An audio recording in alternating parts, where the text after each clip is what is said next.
napakamakapangyarihang introduction ni Solomon sa kanyang special edition. 30 mga talata daw or verses ang kanyang nilikha na galing at hinango sa karunungan ng maraming tao sa maraming panahon.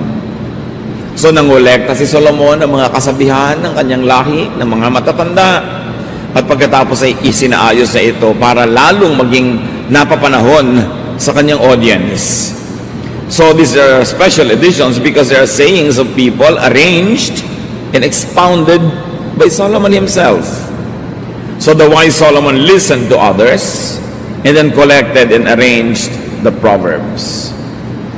Doon pa lang meron na agad tayong matututunan, mga kapatid. Learn from others.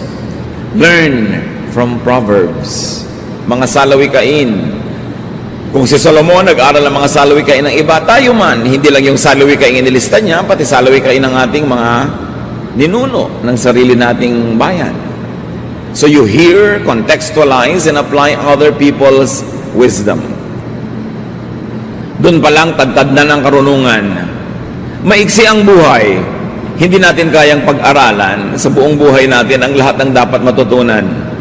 At kung may matutunan man tayo, kadalasan, matanda na tayo. Kung kailan tayo ay nasaktan na, nadala, nahirapan, nagkamali, doon ka palang matututo. Kaya mahalaga, it is important to hear other people's wisdom. Kailangan makita mo yan, madinig mo ang karunungan ng mga matatanda, ng mga nasaktan na, nagkamali na, nadala na, para maiwasan mo na ulitin sa iyong buhay. Then you contextualize. Ibabagay mo sa iyong buhay, sa iyong panahon, sa iyong kalagayan. Kasi iba-iba naman ang kalagayan at panahon ng mga tao. May mga karunungan man silang makatas, makuha sa kanilang buhay. Hindi naman buong-buo mong lululonin at i-apply sa buhay mo kasi may pagkakaiba ang kalagayan mo. Kaya i-adjust mo yon. You put it into the context of your life and then you apply. Find practical ways to put into your daily life the high-sounding ideas and wisdom that you gather. Hear, contextualize, and apply. At narito na ang una sa 30 niyang koleksyon. Kaya nga, 1, 2, 3 parts ito eh. Proverbs 22, 22 to 23. Don't take advantage of the poor or cheat them in court. The Lord is their defender, and what you do to them, He will do to you. Huwag daw pagsasamantalahan ng mahihirap, lalong-lalo na huwag silang kawawain sa mga hukuman. Do not use the courts to legitimize and to legalize your oppression or your cheating of the poor. Kaya nga ginawa ang batas, ibarang mga bata at inosente pa na hindi nila kayang ipagtanggol ang kanilang mga sarili. Defend, not abuse the orphans, the weak. So yan ang number 1 sa collection ng special edition ng wisdom. Hindi siguro lahat tayo ay napakayaman o napakapangyarihan para makapangapi ng sobra, pero may kanya-kanya tayong uri at hugis ng kayamanan o kapangyarihan na pwede rin nating magamit sa pangapi. Maaaring hindi sa sobrang mahirap, pero doon sa mas mahirap o mas mahina kaysa sa atin. Iba-iba man ang anyo o hugis o intensity ng pang-aapi, ang una nating itanong, nang-aapi ba ako? Ano ba ang aking yaman? Ano ba ang aking lakas, kapangyarihan na pwede kong magamit sa pang-aapi, panglalamang? Dapat hindi. Kasi ang kalaban ko, ang Diyos mismo. Punta tayo sa pangalawa sa koleksyon. Proverbs 22, 24 to 25. Don't make friends with anyone who has a bad temper. You might turn out like them and get caught in a trap. Huwag makipagkaibigan sa mga maiinitin ng ulo at magagalitin, sa mga madaling maging mabangis. Baka ka maging katulad nila at pati ikaw ay mahuli sa bitag na kanilang kahuhulugan. The lesson, don't make friends with temperamental people. You can deal with them, to minister to them, to teach them, pero huwag kang makibarkada. And to expand the definition of this is do not make friends with people with bad traits. Huwag makisalamuha, makipagkaibigan, makisangkot sa mga taong ang asal, ang gawi, ang pananalita ay laging naghahanap ng gulo o maaaring magsuot sa kanila sa gulo. Kaya ang itatanong natin bago tayo makipagkaibigan o maging malapit sa isang tao, gusto ko bang maging tulad niya? Kung siya ay palababag, palaaway, lagi na lang may nagagalit sa kanya, di syempre, yung mga galit na yon tatamaan ka rin kung lagi kang malapit sa kanya. Don't make friends with people who are prone to get into fights. Into trouble. Dahil matatamay ka. O kung hindi man, baka magiging active pa yung role mo, maging accessory and instrument ka to their violence. Pinipili ang kinakaibigan. Bagamat hindi pinipili ang tinutulungan, maging matulungin ka kahit kanino, maging mahabagin kahit kanino, pero yung makikipagkaibigan ka, makikibarkada ka, pinipili yun. Proverbs 22, 26 to 27, don't guarantee to pay someone else's debt. If you don't have the money, you might lose your bed. So huwag daw maggagarantiya sa utang ng may utang. Huwag kang pipirma doon sa linya na nakalagay, garantor. Huwag mong ilalapit ang sino mang mangungutang sa uutangan at sasabihin mo, o sige, pagka hindi siya nakabayad, akong bahala sa akin, kamaningel. Sabi, alam mo, baka pati higaan mo mawala sa'yo. Ibig sabihin, hanggang yung kahuli-hulihang ari-arian mo ay mawala pa dahil magbabayad ka sa utang ng pinaggarantihan mo. Special edition number 3, do not be a guarantor. Madalas, pag nalaman mong tama pala yung do not be a guarantor, huli na, sumabit ka na, napahama ka na sa utang ng iba. Unang-una, hindi ka naman Diyos. Paano mo naman malalamang makakabayad itong pinag-garanti mo? So it's presumptuous to be a guarantor. And you might lose all you have, and you might lose including the debtor. Kasi siyempre, kung yung nangutang na ginarantihan mo ay hindi nagbayad at ikaw napahamak, magkakasira din kayo. Mawawala ka rin ng kaibigan, so nawalan ka pa ng ari-arian at kabuhayan. Be wise. Pero may magtatanong, paano po kung maawain ako, talagang gusto kong tumulong? Okay, be a guarantor, but be ready to pay. Huwag ka magtaka pag hindi siya nakabayad at ikaw nagbayad. Huwag sasama ang loob mo. Kung ikaw magbabayad, maghanda ka ng pambayad. So you should be ready financially, emotionally, and mentally to pay because you are a guarantor. Meanwhile, if you are not ready to pay with your own money, to suffer for somebody else's debt, then don't be a guarantor. Magtatampo po, magagalit siya. Mamaya naman, pag hindi siya nakabayad, ikaw naman ang magtatampo at magagalit, di ba? Panapanahon lang, di hayaan mo na lang siya magtampo. Kaysa ikaw. Ikaw yung nawalan dahil sa utang niya. Kung bakit naman talaga yung mga nangungutang, ang kasunod na sakit niyan, amnesia. Alam niyo, pwede yung ipagpagawa ng monumento sa plaza ng inyong bayan, yung nangungutang na nagbabayad. Konti yun eh. Mas marami hindi nagbabayad. Mas marami nililimot. At huwag kang magkakamaling maningil, magagalit. So kitang-kita mo na hirap na hirap na ako, naniningil ka pa, sa'yo pang galit. 99.99% ng nangungutang ganyan. Ayaw magbayad. Magagamit ng credit card, lustay ng lustay, tapos ayaw bayaran. So, kung nagpapautang ka, ihanda mo ng loob mong hindi ka mababayaran at ipagpasalamat mo ang himala, ako mabayaran ka. Ngayon, kung ayaw mo nang sumama pa ang loob mo, ibigay mo na lang. Nangungutang sa'yo ng 1 million. Sabi mo, alam mo, huwag ka nang mangutang, bibigyan na lang kita ng 100. Yan. Para walang samaan ng loob. Maglimutan tayo kung gusto mo matapos ko ito, ibigay, okay lang. Hindi yung aasa-asa ka. Lalo kung pang-enroll lang anak mo, ibabayad mo sa rent ng bahay, o panghulog mo sa kung sa iyang pangangailangan mo, ipapautang mo, para kumuha ng batong pumukupok sa ulo mo. So, i-quote mo yung verse na yan. Sabi mo, alam mo, sabi kasi ng Biblia, huwag na ako magagarantor eh. Di ba? Dahil mahal ka ng Bible, kaya ka pinoprotect. Pang-apat na karunungan. Proverbs 22:29. If you do your job well, you will work for a ruler and never be a slave. Siyempre, iba naman kung yaya ka ng prinsipe at iba naman kung yaya ka ng isa kung sinong kapwa mo rin ng mga maralita. Diba? Yan ang tinatawag na alila ng alipin. Hindi yun masama. Pero ang sinasabi ng Bible, kung gagalingan mo ang pagtatrabaho, makakapili ka na employer. Kung gagalingan mo, huhusayan mo ang pagtatrabaho, aasenso ka, that you will end up working for the best.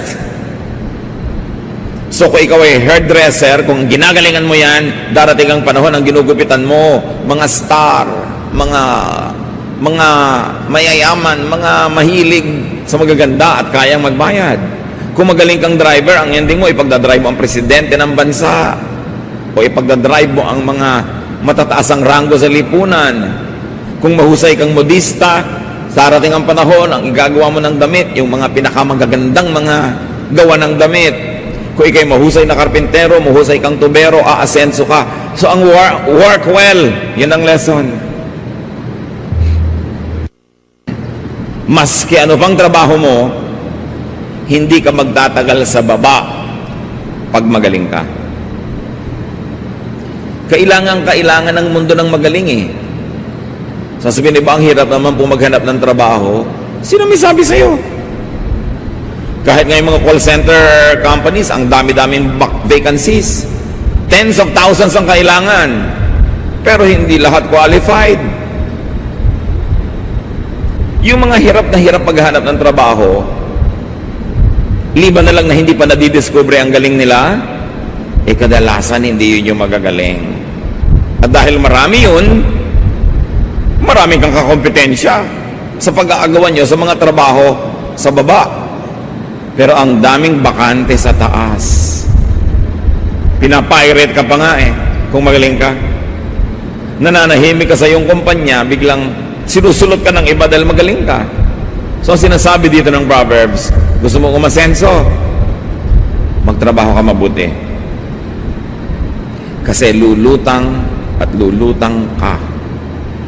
You will end up working for distinguished persons. So ang tanong, who do you work for? Naglilingkod ka ba sa walang kwenta? Baka naman naglilingkod ka pa nga sa masama. Husaya ng trabaho. Working well could set you free from want, from bondage, from mediocrity and nothingness. Ano ang ticket ng maralita tungo sa pag-asenso? Work well. How do you make money? How do you have a lot of money and more than you need? Earn it. Sabi ng iba, marry it. Bihira mangyari yon. Sa teleserye lang yan. Sino namang baliw na mayaman ang gugustuhin mag-asawa sa isang pagkahirap-hirap? Siyempre, ang gusto niya mapangasawa, meron din. So, sino naman na pagkaganda-gandang tao ang gusto mag-asawa sa hindi niya kasing ganda? Bihira rin yun. Bihira yung mga nai-inlove sa kampanerang Kuba. Bihira yung mga prinsesang humahalik ng palaka. At humalik ka man ng humalik, baka nakakaisang daang palaka na yan, tad-tad ka na ng kulugo, hindi pa rin nagiging prince. Usually, titingnan mo siyempre kung maganda ba yung partnership. Sino ngayon ang papatol sa'yo? Di kung mahusay ka, yung mahusay din, yun ang ticket mo para umangat. Kung mahirap ka na nga, tamad ka pa. Hindi mo pa sisikaping mag-aral kung may pagkakataon. At kung may trabaho ka, hindi mo na ini-improve. Pumasok ka na lang at umuwi. Yan ang pinakamataas mong pangarap sa buhay. Hindi mo malang ma-improve ang trabaho mo o produkto mo. Yakapin mo ang kahirapan habang buhay. Hindi ka makakatakas dyan. Kasi ang daan palabas sa kahirapan yung daan ng husay. Galing. At napakarami mga taong nakahulagpos, nakatakas sa yakap ng hirap dahil magaling sila. Dahil ginalingan nila ang kanilang trabaho. Work well. Whatever it is, wherever it is, work well. Kasi hahanguin ka na magandang produkto na iyong gawain mula sa kawalan. You don't always have to work hard when you can work well. Maraming tao hardworking pero hindi umaasenso. Hindi naman sinusukat ng langit ang dami ng pawis na inilabas mo sa katawan para magawa ang isang bagay eh. Ang sinusukat, ano naman ang kalidad, ano ang quality ng ginawa mo. Ngayon kung hindi ka naman sobrang pinawisan, hindi ka sobrang napagod, pero ang ganda ng ginawa mo, yun ang kikilalanin, hindi yung pagod. It's not enough to work hard. You have to work well. The product of your work must be outstanding. Whether or not it was very difficult for you to do it. Pero sabi nga, kung mapurol ang isang palakol, mas dapat lakasan ang pagsibak sa kahoy para tumalab ito.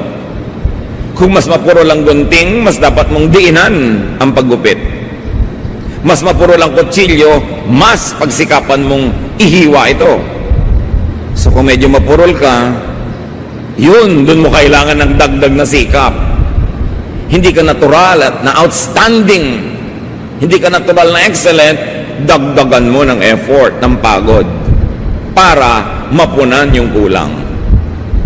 Pero kung naturally gifted ka na, hindi mo kailangan sobrang magpakahirap eh. Just do your best. At bawat isa naturally gifted sa isang larangan man lang sa buhay. Kung hindi ka man umangat, hindi ka umaasenso, hindi ka nagniningning, baka nasa maling lugar ka na hindi bagay sa talentong binigay sa iyo ng Diyos. May ibinigay sa iyo na outstanding ka pag doon ka nag-operate. Hanapin yon at yun ang palakasin. Proverbs verses 1 to 3, chapter 23. Ibang chapter na, kasama sa koleksyon ng 30 golden collection of Solomon. When you are invited to eat with a king, use your best manners. Don't go and stuff yourself. That would be just the same as cutting your throat. Don't be greedy for all that fancy food. It may not be so tasty. So sino nagsasabi nito? Si Solomon, who is king. Pag inanyayahan kang kumain kasama ang hari, may ganon, aba, ilabas mo na ang pinakamaganda mong asal. Huwag kang dumulog at magpakabusog para ka nang nagpakamatay. Sabi, pag yan ang ginawa mo, huwag kang magpakatakaw. Huwag mong isaksak sa iyong mabagsik na sikmura ang lahat ng pagkain nakita mo. Sabi nitong si Solomon, the king invites you for a meal. Take advantage of the time to be with the monarch. Show him what you have. Kung matalino ka, ipakita ang talino. Kung magaling, ipakita ang galing. Kung may hinaing ka, maaari magkaroon ka ng pagkakataong ihinga sa hari ang hinaing ng sambayanan na hindi niya laging nakakausap. O kaya, baka nalulungkot ang hari, pakiramdaman mo, baka naman pwede mo siyang mabigyan ng kahit konting kaaliwan, napatawa mo man lang, hindi ang aatupagin mo, busugin ang iyong sikmura. Siyempre, metaphor ito. Ito isang talinghaga, hindi lang tungkol sa pagkain. Watch your manners, especially before the powerful. Pag nagkaroon ka ng pagkakataon, halimbawa makapanayam ang isang taong mahirap makausap, mahirap puntahan, mahirap malapitan, baka naman tambakan mo agad ang mga reklamo at problema mo sa buhay. Surely, naparating mo yon, pero sigurado, di ka na maimbita uli. Lalo't di ka naman tinatanong na ano bang problema mo, ano maitutulong ko sa iyo. Siyempre, yung mga taong matataas ang katayuan sa buhay, maraming pasanin yan. Akala mo, puro sarap ang buhay niyan? Maraming pasanin, maraming pinoproblema, maraming sagutin, maraming tinutulungan, hindi lang ikaw, maraming ginagastahan, hindi lang ikaw. So, ting lalapit ka, may hihingin ka, meron kang kailangan, pakonti ng pakonti ang imbitasyon sa iyo hanggang mamaya, iwasan ka na.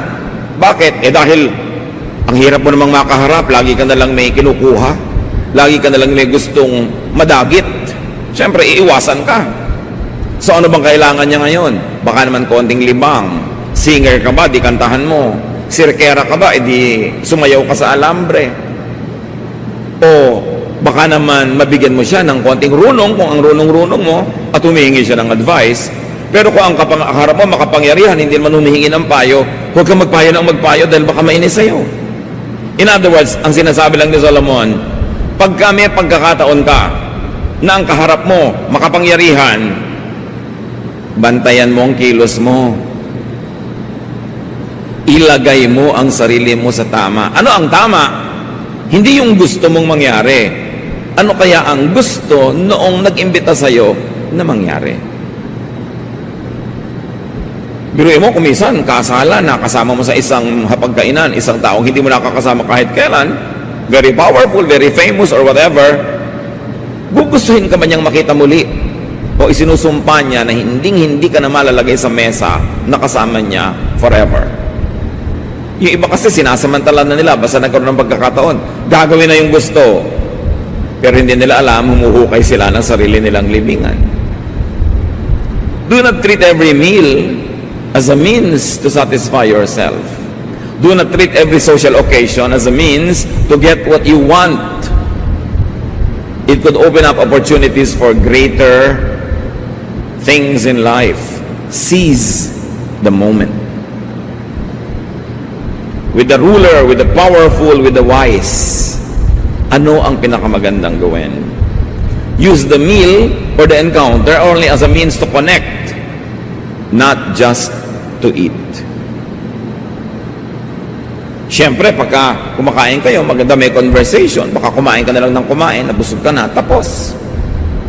You don't get invited again. Solomon is saying, do not prioritize your appetite over decency. Napasarap ka, pero talaga huwag kang magpakabundat. Yung iba naman, sobrang damang kakainin. Mag-uuwi pa. So, winasak na ang puri, winasak ang dangal, mabusog lang. Meron naman, yayayain mong kumain sa Japanese restaurant para makaranas naman kung sakali hindi pa nararanasan yon. Para lumawak ang karanasan, dumami ang alam. Ayaw gumamit ang chopstick. Kasi mo, alam mo, gamit ang paggamit ang chopstick. Ay, ayaw ko niyan, hindi ako mabubusog. Hindi kita inimbita para ka mabundat. Inimbita kita para ka maging tao. Yun ang gustong sabihin sa'yo nang nag-i-invite.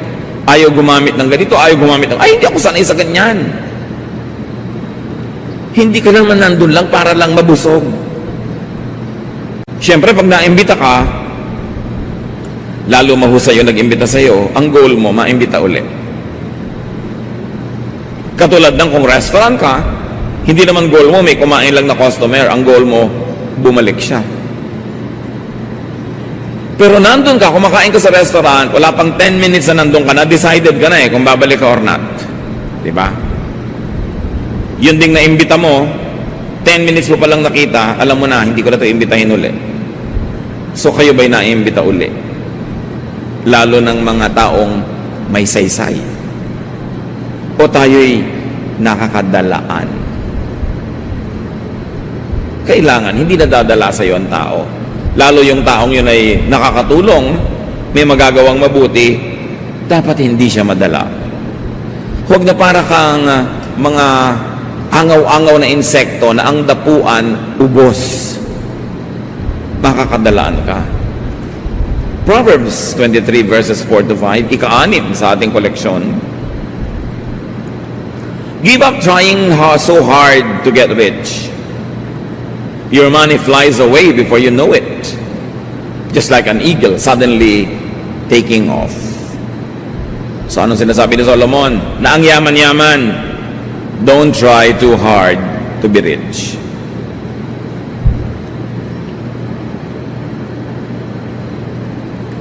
Kung may pagsisikapan ka, magsikap ka para maganda ang trabaho mo. Lahat ng makakita nun, mapuri ang trabaho. May gagawin ka, sikapin mong maging mabunga, matulungin. Pero huwag mong gawing goal sa buhay to be rich. Kasi pag ang goal mo to be excellent, malamang magiging rich ka rin eh.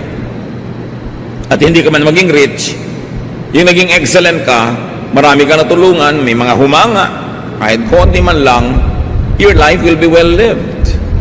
Kung ang goal mo is to be productive, maging mabunga, syempre ang magiging ending din yan, magiging rich ka rin naman eh. At kahit hindi, naging sapat naman sa'yo yung bunga mo. Pero pag ang goal mo to be rich, you will cut many corners. Marami kang matatapakan, at tatapakan mo siguro dahil kailangan para yumaman. Marami kang maisasakripisyo. Sabi ni Solomon, alam nyo, yung gustuin mong yumaman ka, it's not worth it. At makinig kayo sa akin kasi ang yaman ko, therefore qualified ako magsabi. Papunta pa lang kayo, pauwi na ako eh. So makinig kayo sa akin. Lalo kayong hindi pa nakaranasan maging mayaman, huwag nyo yung gawing goal. Don't waste too much time, too much effort collecting money because money can fly away so quickly. Ang bilis mawala ng pera.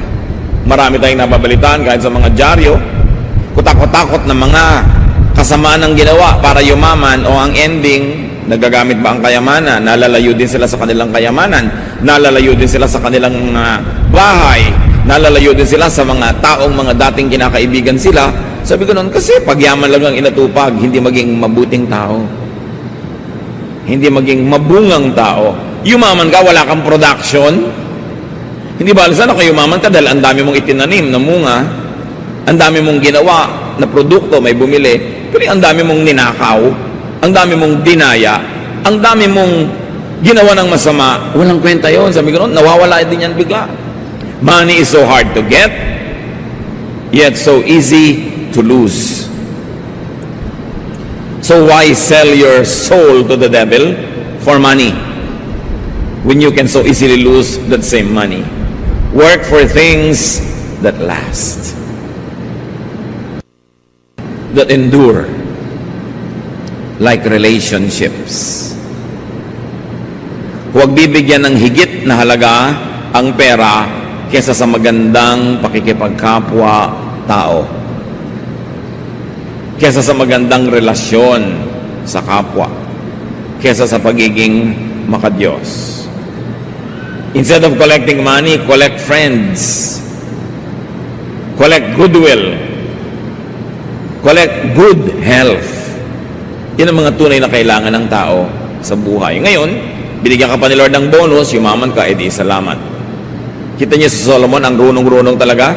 Nung pinapili ng Diyos kung ano man ang gusto niyang ibigay sa kanya ng Diyos at ipagkakaloob naman, ang pinili niya, wisdom. Hindi pera. Pero dahil natuwa ang Diyos sa kanya, hiningi niya wisdom, pati pera binigay. Pero pera, hihingin mo, ibigay man yan, kaya mo bang i-maintain? Kaya mo bang ingatan? Kaya mo bang paramihin? Proverbs 23, 6-8. Don't accept an invitation to eat a selfish person's food, no matter how good it is. People like that take note of how much you eat. They say, take all you want, but they don't mean it. Each bite will come back up, and all your kind words will be wasted. Pati ba naman ito alam ni Solomon? At itinuturo. Sabi niya, huwag mong tatanggapin ang paanyayan ng isang makunat, isang kuripot, isang madamot na tao na kumain sa kanyang mesa. Yang mga ganyang tao, bawat subo mo, sukat at bilang. Huwag kang maniniwala pag sinabi niyang, sige pa, kain ka pa. Hindi nila yun. Talagang niloloob. Salita lang yon. At kung kulang na lang, ipasuka sa'yo bawat nilululun mo. Kaya bawat pasalamat mo at papuri, baliwala. Ang sinasabi dito ni Solomon sa atin, do not accept insincere offers. Huwag kang tatanggap ng mga alok na hindi naman taos puso. Mga alok na pabalat bunga. Mga alok na pakonsuelo de bobo. Huwag kang kakain ng nagbibigay sa'yo, alam mo namang hindi naman talaga gusto magbigay. Huwag kang tatanggap ng anumang bagay na hindi naman maluwag sa loob na ibinibigay sa iyo. In other words, discern in sincerity. Choose who to receive from. Kailangan, kung pinipili mo kung sinong binibigyan, mas pinipili kung sinong tinatanggapan. Tatanggap ka nga ng tulong, tatanggap ka nga ng bigay, tinutuos naman, isusumbat naman, ipamamalita naman sa iba, wag na lang. Mabubuhay ka naman kahit wala yun eh. Sa katunayan, yung alok ng isang tao hindi taos puso, baka pain o bitag lang. Ano ang kapalit? Ano ang bayad? Ano ang pakay? At nagbabait-baitan ang di naman mabait. Ano ang pakay at kunwari nagbibigay? Ang isang maramot. Ang isang maramot hindi magbibigay kung wala siyang kinukwentang tubo. So pagtutubuan ka lang yan. Kaya babalik tayo sa mga turo ni Solomon, hindi lahat ng kinahain sa'yo, kainin mo. Huwag kang magpahalata. Huwag kang kain ng kain. Huwag kang consume ng consume. Huwag kang tanggap ng tanggap. Kasi may bayad. Huwag magtiwala sa sobrang magiliw, sobrang mabait, sobrang palabigay, tapos wala naman kayong pinagsamahan, wala naman talaga siyang sukat tanawin sa'yo. Ba't ang bait-bait? Baka may masamang balak.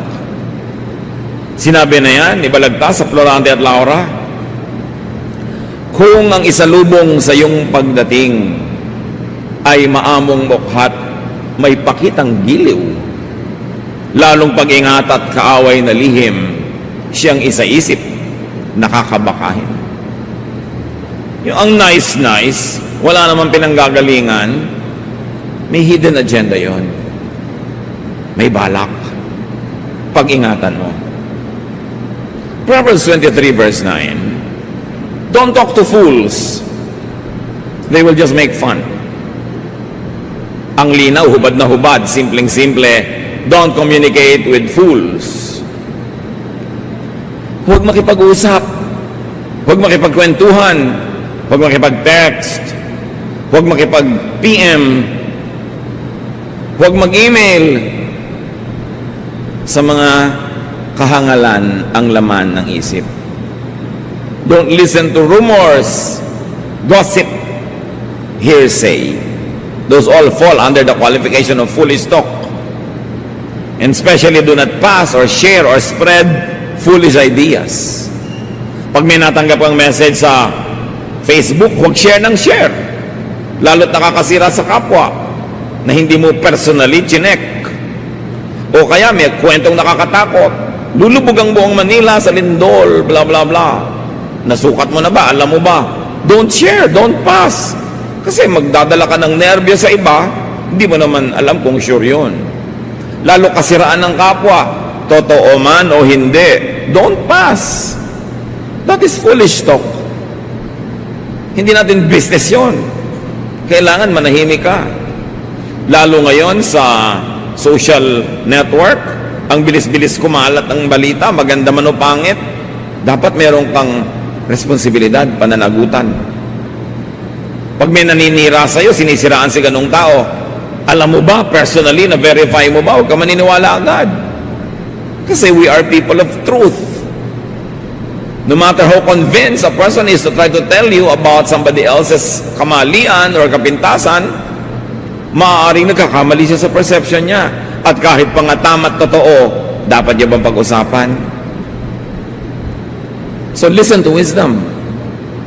More so if it's part of Solomon's special edition. Learn from them. Learn from Solomon. Makakaiwas ka sa maraming gulo na darating pa at maaring makalabas ka sa mga gulong na sangkutan mo na. Pakiramdaman ng buhay, makinig sa karunungan, para makaiwas sa mga bagay na nakakasakit sa atin at para rin madiscover natin ang magagandang bagay na inilaan ng Panginoon. Ama namin sa langit, binubuksan namin aming puso at isip sa inyo upang panatilihin yung naroon sa aming isip lahat ng magagandang bagay na aming na-review. Bigyan niyo po kami ng creativity, ng enlightenment, para ma-apply namin sa buhay ang mga bagay na ito. Patawarin niyo po kami kung may mga ginagawa kaming mga nanggagaling sa kamangmangan, nanggagaling sa foolishness. Teach us to be wiser as you are the God of wisdom.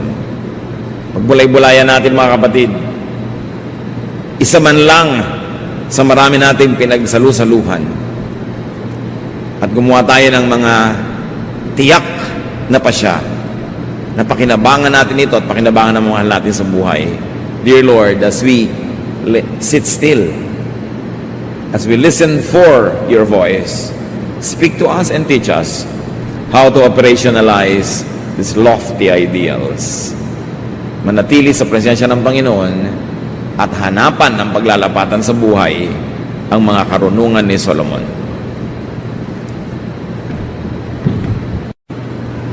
Indeed, the Lord has done many wonderful things, and one of that is that God has given Solomon extreme and excellent wisdom. Wisdom that was not useful only to himself, but to everyone else around him and even to us today. Wisdom is precious, lalo na kung special edition. And in fact, among the Proverbs, Solomon has a very special edition.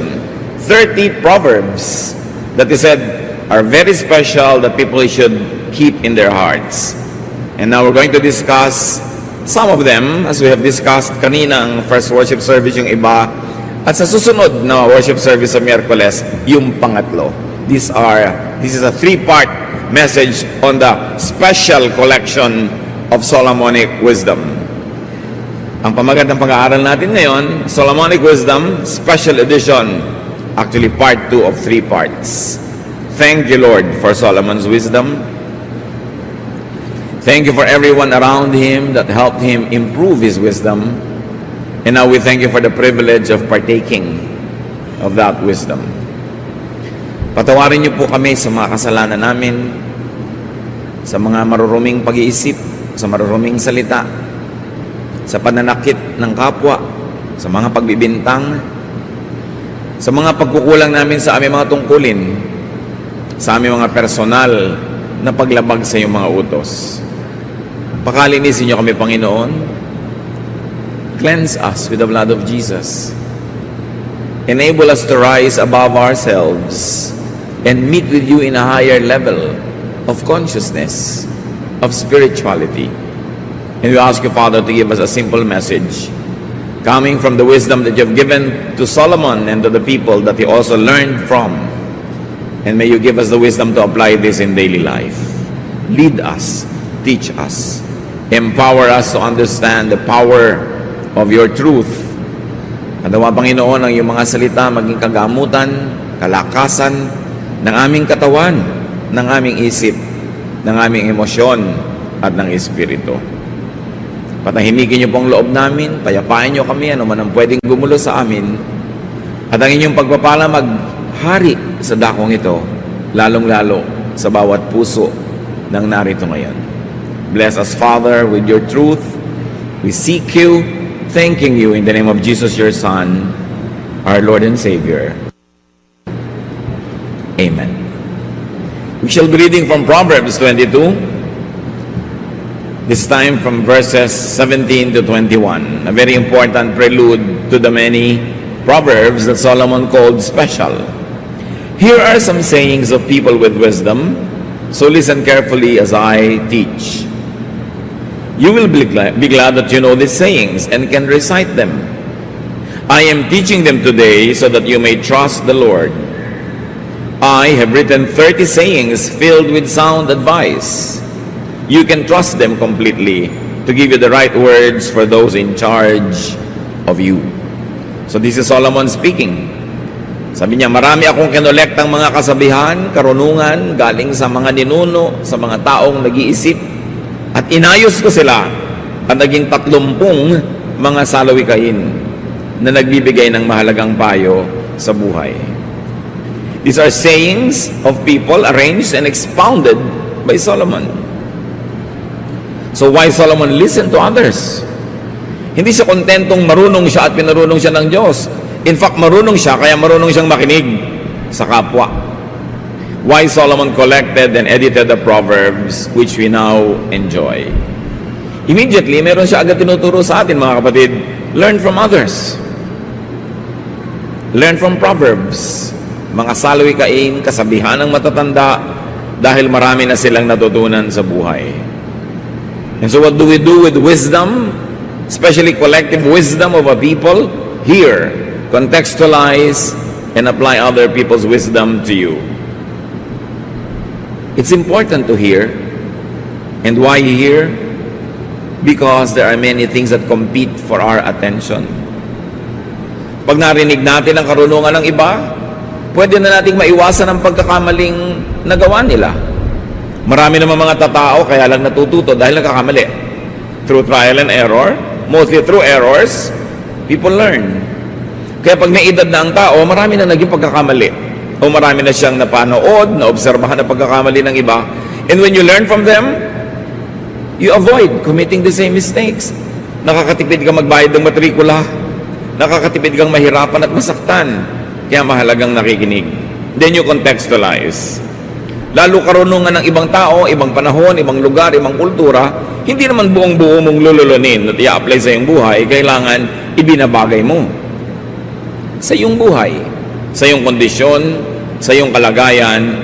That's why you put the entire truth in your context. You frame it with your reality, and then you apply it to benefit from it, not to suffer. Meron kasi mga karunungan na pag in-apply mo naman sa buhay mo, nagsasuffer ka, it's disadvantageous to you, then it is a misapplication.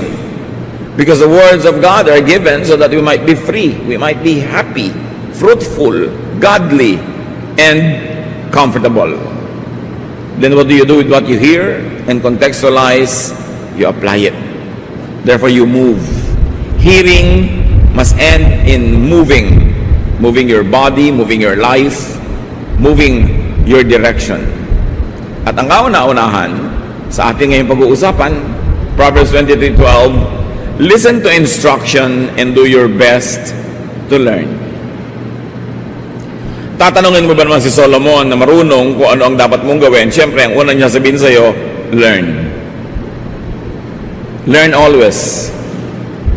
Hindi tumitigil ng pag-aaral ang tao kahit na natapos na siya ng isang kurso. Ang buong buhay ay isang malaking paaralan. Learning involves effort. Kaya yung mga iba ayaw na mag-aaral. Sabi na, pagod na ako, ayoko na magdala ng notebook ever again or read a book in my life. So para mo na rin sinabing ayoko nang matuto ng iba pang bagay, sapat na sa akin yung natutunan ko noon. Kung binabalak mo pang mabuhay ng mas mahaba beyond today, you must be willing to learn many things. To know and to process knowledge. Learning is difficult because it involves unlearning. You've got to give space for new ideas. Kaya mga taong sobra lang tradisyonal, sobrang conservative, wala na yung malalamang iba. Kasi ayaw na nilang magbitaw ng mga dating bersyon na alam nila para palitan ito ng mga updated and improved and upgraded versions of the same truth. Yakap na lang sila sa nakaraan at ayaw na lang magkaroon ng mga pagbabago. Learning is resisted by some people because it involves adjustment to new realities, to renewed realities. Sometimes from a know-it-all senior high school student, you become a gullible, impressionable freshman college student. Pero kung hindi ka willing tumawid mula doon sa ang galing-galing mo, tatawid ka sa wala ka uling alam para matuto, hindi ka na nga matututo nun. When you want to be staying only in your comfort zone. Education, learning is difficult because you have to process things that you have always believed in. Yun pala, bagay lang yun sa dating mong edad, sa dating stage of your development at dating consciousness. Pero ngayon, sabi nga ni Paul, our knowledge is imperfect and our prophecy is imperfect. When the perfect comes, the imperfect will pass away.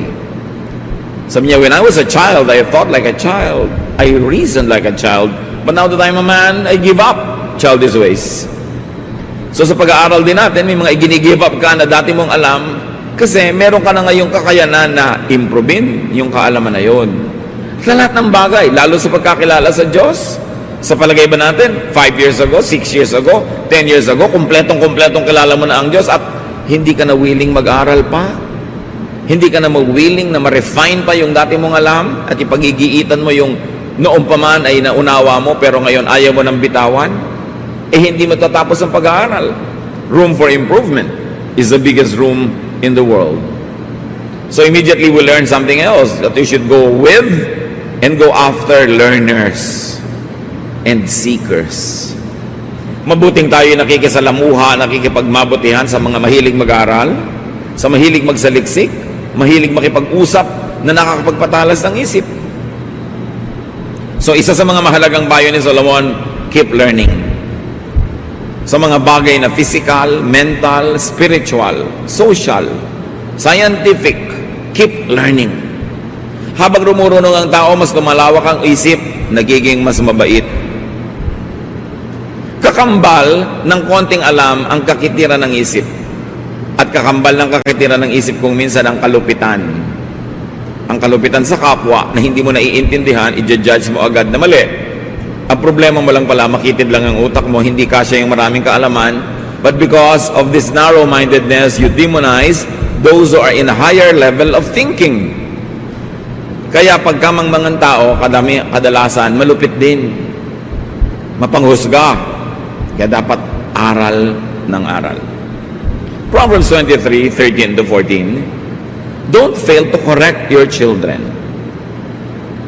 You won't kill them by being firm, and it may even save their lives. Huwag na huwag daw pababayaan ang pagtutuwid sa mga bata, lalo sa kanilang mga kalikuan. Correct children. Bakit turo ni Solomon at ang mga matatanda na gumawa ng mga salawikaing inayos niya na dapat laging ituwid ang bata? Because most of the time, liko ang bata kesa tuwid. The tendency for children is to be wrong more than to be right.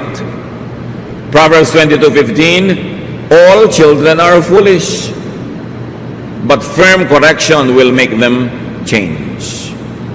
Hindi mo kailangang turuan ng bata magsinungaling, may iimbento niya yon. Hindi mo siya kailangang turuan maging makasarili, may iimbento niya yon. Hindi mo siya tuturuan manakit ng kapwa-bata, mangagaw ng kinakain ng kapwa-bata. Likas sa fallen human nature.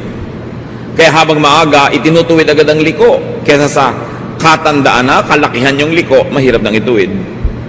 But of course, it must be a correction. Hindi yung hampas ka lang ng hampas, palo ka lang ng palo, nagsasalita ka lang ng masakit. Dahil hindi naman maitutuwid yung ganun, mga pagkakamali ng maling approach.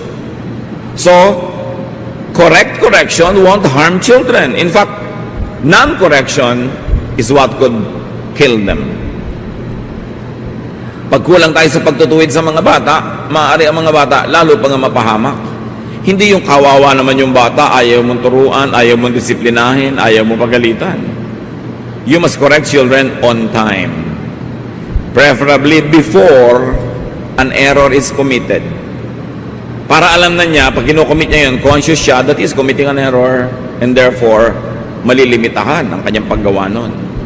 Or if it's already committed, immediately after an offense. Kaya nga ang sabi ng MRTCB, kailangan lagi ang gabay at patnubay ng magulang.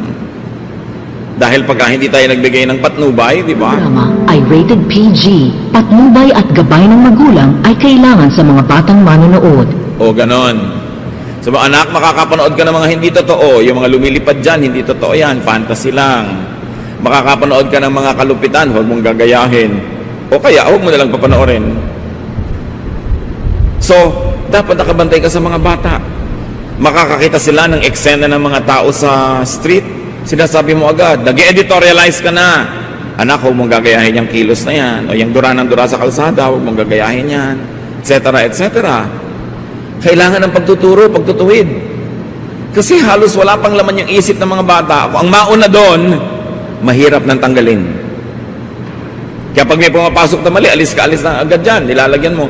And this is probably one of the very difficult social costs of having so many parents working in places away from their children. Naiintindihan natin, kailangan mabuhay, kailangan mag-survive, pero dapat merong kahalili, may mga substitute ang parents, nagtuturo sa mga bata. Mahirap naman kasi magturo. Mas madaling pabayaan na lang. Pero anong sabi ni Balagtas sa Florante at Laura? Sa taguring bunso't likong pagmamahal, ang isinasama ng batay, nunukal. Ano pa yung nunukal? Bubukal. Yun ang ibig sabihin nun. Nagagaling doon ang kasama ng bata. Ang iba marahil sa kapabayaan ng dapat magturong tamad na magulang. Masipag dapat ang magulang mag-correct.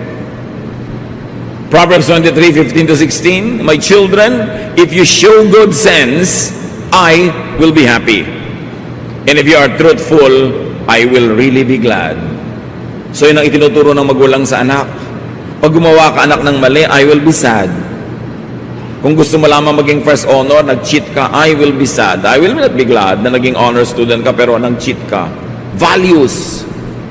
And we should reward children's goodness with recognition, with approval. At the same time, there should be enough punishment for badness para alam ng bata kung saan siya tatayo.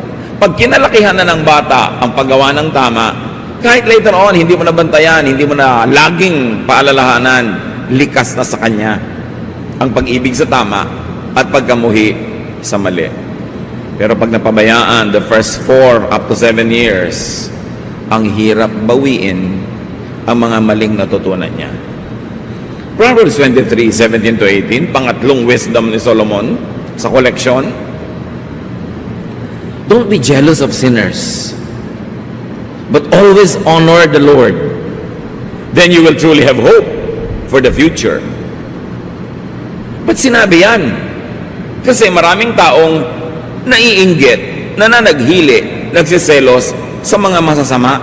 Bakit? Lalo ko yung kasamaan ay nagbibigay ng pera. Kung ang masamang gawa ay nagpapasikat sa tao o nagbibigay sa kanya ng mapagkakakitaan, katanyagan, kapangyarihan, pwedeng mainggit yung taong hindi gumagawa ng masama sa gumagawa ng masama. Lalo't parang may premyo pa ang paggawa ng masama. Pero ang lesson from Solomon, do not envy bad people. Do not envy people who do bad deeds. Though they seem prosperous for a while, though they seem powerful or they seem to be having a good time, they will have their day in God's court. At ang paggawa ng mali, kahit nagkakamal ka ng pera, kahit napakaraming parang benepisyo, may araw din na ito ay itutuwid. Jealousy and envy could lead to sin. What ka sin? The sin of imitation. Pag tinuruan mong sarili mo at hinayaan mong sarili mong naiinggit sa maling gawa ng kapwa, hindi mo mapapansin, mamaya ginagawa mo na rin yun sa kagustuhan mong mapasayo din yung napapasa kanya sa paggawa ng mali. Proverbs 24:1-2, don't be jealous of crooks or want to be their friends. All they think about and talk about is violence and cruelty. Sa biglang tingin parang crime pays. Pero no. God is God of justice. Crime will always pay in terms of punishment, but not in terms of rewards. Kung may rewards man, pansamantala lang yan, panandalian. Kaya mga kapatid, kung nakikita nyo na yung gumagawa ng masama, parang umaasenso pa sa paggawa nyo ng mabuti, kayo pa to kumisang hindi napapansin, kayo to hindi umaasenso, do not regret being good. Hindi dapat pagsisihan ang pagiging mabuti dahil para nyo nang sinabing mali ang Diyos. Huwag magsisi. Minsan may ginawa ka ng mabuti, hindi tumanaw ng utang na loob, huwag mong pagsisihan. Diyos ang naglilista ng mga pautang mo at siya ang maniningil para sa iyo o siya ang magpupuno o magbabayad nun. Huwag magsisisi. Ang pinagsisisihan yung paggawa ng masama. Hindi kahit kailanman yung pagtulong, kahit yung tinulungan mo walang kwenta. It's always a privilege to do good because God is good. And good deeds belong to God. And bad deeds belong to the devil. Huwag magsisi. Ipagpasalamat yung opportunity to have done good. Proverbs 23:19 to 21. Listen to me, my children. Be wise and have enough sense to follow the right path. Don't be a heavy drinker or stop yourself with food. It will make you feel drowsy and you will end up poor with only rags to wear. O isa pang turo. Siyempre pag sinabing children, hindi lang ito little infants. Lahat ng mga anak ng tao, anak ng Diyos, kahit mature ka pa, tinutukoy, huwag ka daw magpapakalasing, huwag kang mahumaling sa alak, at huwag kang sobrang kumain. No? So may mahihilo ka. Di ba, minsan may kumakain, bakit ganyan? Nagdidilim ang paningin ko sa kabusugan. Ayaw pa tumigil. Nakalawit na yung pusod, kain pa ng kain. Sinasabihan na ng doktor, bawal mo itong kainin. Talagang hindi mapigil, kain ng kain. Tapos pagkakain naman, bakit ba ang dami kong kinain? Ang bigat tuloy ng tiyan ko, magsisisi naman. Lalo yung mga maglalasing. Paggising, bakit yung asawa niya bangas-bangas ang mukha? Bakit ganyan ang mukha mo, my dear? Aba, pinagsusuntok mo ako kagabi. Ay, sorry, kiss ng kiss sa mga pasa. Nasaktan na. Ito namang si babae na kissan lamang, nakangiti na uli. Gusto mong kape. Matapos mabugbog. These are specifics. But really, what it is saying in general is do not indulge in pleasure, in vice that are bad to your body, bad to others who care for you.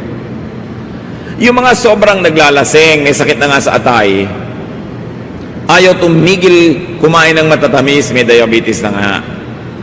Kain pa ng kain ng mga cholesterol, may sakit na nga sa puso. Alam nyo ba na hindi lang kayo nagiging unkind sa sarili nyo? Kasi kung gusto niyo lang mamatay, sana namatay na lang kayo. Instantly, dead. Tapos nakalibing na kayo. Hindi Magkakasakit kayo. Gagastahan. Aalagaan. Mahal magkasakit at mahal din namang mamatay. Ibibili kayo ng ataol. Ibibili kayo ng libingan, paglalamayan, magastos din. Yung mga tao na hindi nagmamahal sa kanilang kalusugan, ang totoo nun, nagiging malupit kayo sa mga nagmamahal sa inyo dahil alam nyo naman na magdurusa rin sila. Hindi lang kayo kung kayo ay magkakasakit. Kaya dapat may pananagutan tayo sa isa't isa. Anak ka?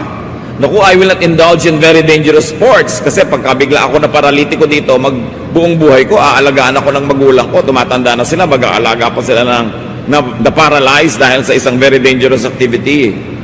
Hindi ako mag-i-indulge in drugs. Pag nahuli ako, nakulong ako, matanda na yung magulang ko, imbes mabigyan ko ng ginhawa, siya pala pa yung dadalaw sa akin sa kulungan. O mag-iingat ako sa kalusugan ko kasi pag namatay ako bigla, kawawa naman tong asawa ko, siya magpapalaki ng mga anak namin mag-isa. Alam nyo, inaalagaan ng katawan, hindi lang dahil mahal mo ang sarili mo, dahil mahal mo yung mga taong umaasa sa'yo. Pananagutan yan ng matitinong tao.